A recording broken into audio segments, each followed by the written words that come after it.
See, if your father has a house with rooms inside and you can actually stay in that house and have peace of mind, please don't leave that house. See, if your father has a house with rooms inside and you can actually stay in that house and have peace of mind, please don't leave that house. To be very sincere, do not leave that house, because you see the shade that is outside waiting for you doing house hunting. Nobody talks about. I don't know why I don't see much videos, especially in the locality. I stay in Calabar, so I don't know why I don't see much videos about house hunting, especially in Calabar. I know of other cities like Lagos. I've seen a couple of people talking about their experiences in house hunting as related to Lagos. I've seen Port Harcourt. But you see Calabar, I don't know why nobody talks about it. But I feel like it's also something that is relatable elsewhere. But I think what makes Calabar one stand out is that you have the money. For example, we know that with the 300k in this area, Calabar and maybe Uyo, you should get like at least an okay house. What I mean, like an okay self-contained one room, self-contained house. It should just be okay with a good toilet, a good kitchen. Like when I mean good, like properly structured, not something that was built like an afterthought. Properly structured toilet with a room and also your kitchen. You should get that. But see Calabar, with your 300k, you are living in the ghetto. Like you are living inside the trenches. Like the trenches that was built as an afterthought. That is what Calabar will give you. My house hunting experience is something that I've really been wanting to share online. And it's just so sad that almost 1 year later, I've still not shared it as a proper video. And I've lost a lot of clips in the process because I spent 2 months looking for a house in this town with my money. Initially, when I came to Calabar, right, I was staying with a friend and he was like asking me what my budget for house hunting is. I was like, I came from Uyo, backstory, I came from Uyo. And the area I stayed in Uyo, with 200k back then, you could just see like a house. Like when I mean like a house, you could see like just a good house, right? Now what I can't assure you in that house back then was that maybe you might not have constant light, but definitely you see water. You see water, like there'll be proper borehole connections into the rooms.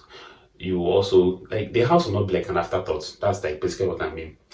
But you see Calabar, when I came to Calabar, I told him that my budget is 200k. He laughed at me. I should have taken that as a sign. Like I should have taken that as a sign that I am in for a long thing.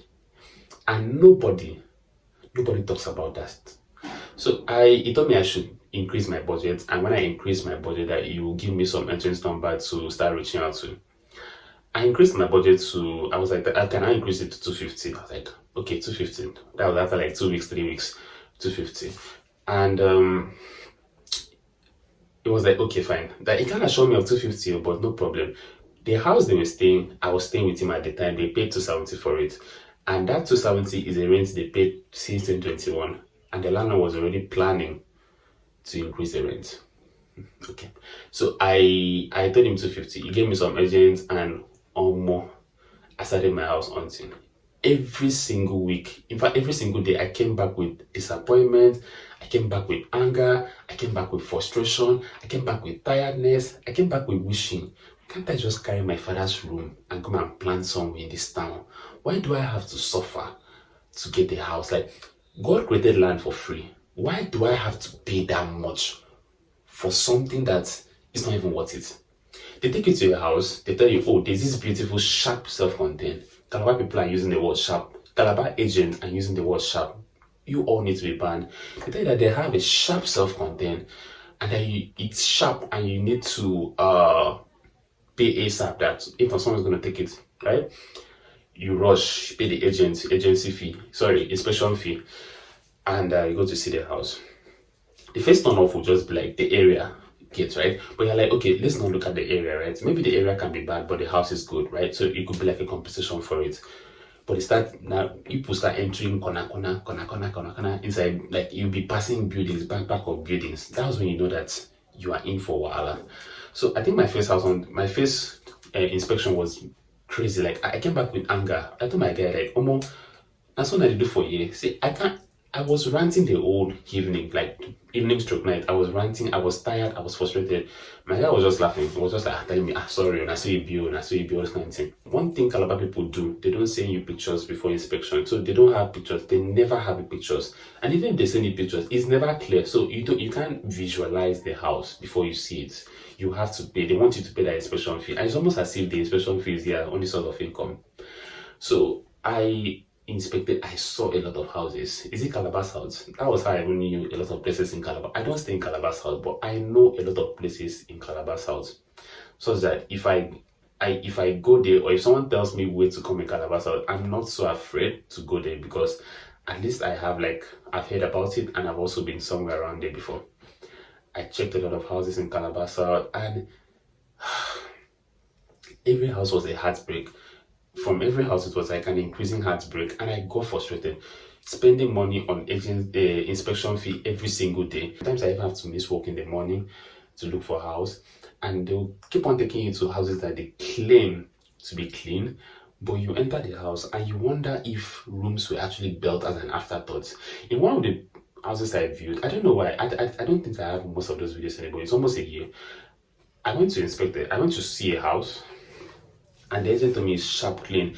Seeing the compound, it was a story building, and it was like it was giving the lodge vibe. So I was like, okay, it might be good, it might be nice. I like the concept of lodges, even though I don't really like to stay in a lodge because of some certain reasons. So we went into the compound, nice compound. I even saw a borehole setting. I was even happy that at least we go to see water. We went climbed the staircase, went to the room. And the room is so spacious. Like, I love the room. Like, I loved the room. Like, the room is spacious, right? It's spacious than a standard room. But you see the kitchen and the bathroom. That was when I knew that this house was built as an afterthought. Because nothing would tell me that if I'm to stretch my hands like this, like, I can't stretch my two hands in the kitchen. I literally cannot stretch my two hands in the kitchen or bathroom. It's so small. If I stand in the bathroom, like, I'm literally standing on the water system, like, you get. That was how bad it was. So when I saw the bathroom and I asked bathroom and toilet, I asked the agent, did they even plan for this house?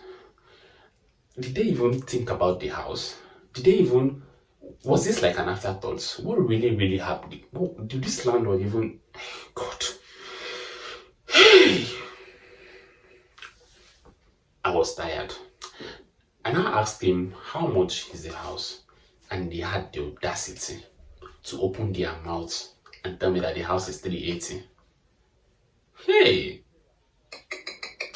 Anyways, I was so grateful I did not get the house, because during that time, I was so desperate.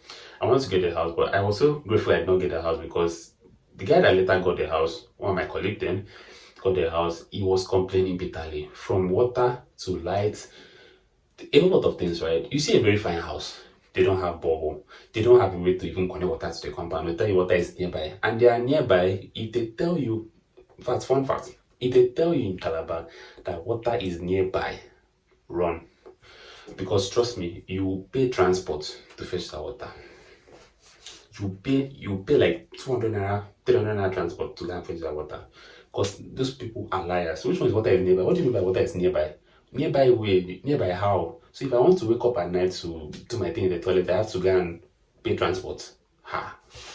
So anyways, that was just that. And the guy was complaining so much about the house, and I couldn't get the house. I kept on searching for agent. In fact, at some point, I wasn't looking for agent online again. The agent I was using was based on connection. Like, oh, I know someone that is an agent, though, reach out to him. And I had so many numbers. Like, I even got tired of saving their numbers. I wasn't even saving their numbers anymore. I even had to pay for an agency. The agency one is the one that got me angry. I told the agency what I paid 5,000 naira, it's not refundable. I told the agency, and I was still covering their transport. And the funny thing they used to do is that when we are going to check a house, they come with like 3-4 people, and I have to pay their transport. So at some point, my second day of viewing, I told the guy, see, either we are going with 2 people, or I'm not coming, or you people carry and go. I cannot be paying transport for all of you. The first day, I spent almost 2,000 naira more, 2,000 naira plus on transport alone. If not more, I think that was more. 2,000 naira on transport alone. That was plus minus the fee that I already charged. So the second day I was like, either you people go, I'm not coming. So we went to check the house. I told him specifically what I wanted. Like, what I mean specifically for my budget, what I wanted. And they said, yeah, that they can help me source for what I want with my budget that is not so bad. And the person that referred me to them was quite lucky. She was lucky. That was why she actually did. She got the house from them, through them, and she was satisfied with the house. So I was like, okay, fine, that would be better. These guys carried me around. Hey, these guys carried me around. And there's some that you walk, you don't even see a house anymore. Then you now pass through corridor to go and check a house. Like, are you too mad? Like, I left my house in Uyo. Like, I left my father's house in Uyo to come and stay inside this kind of place. Jesus Christ.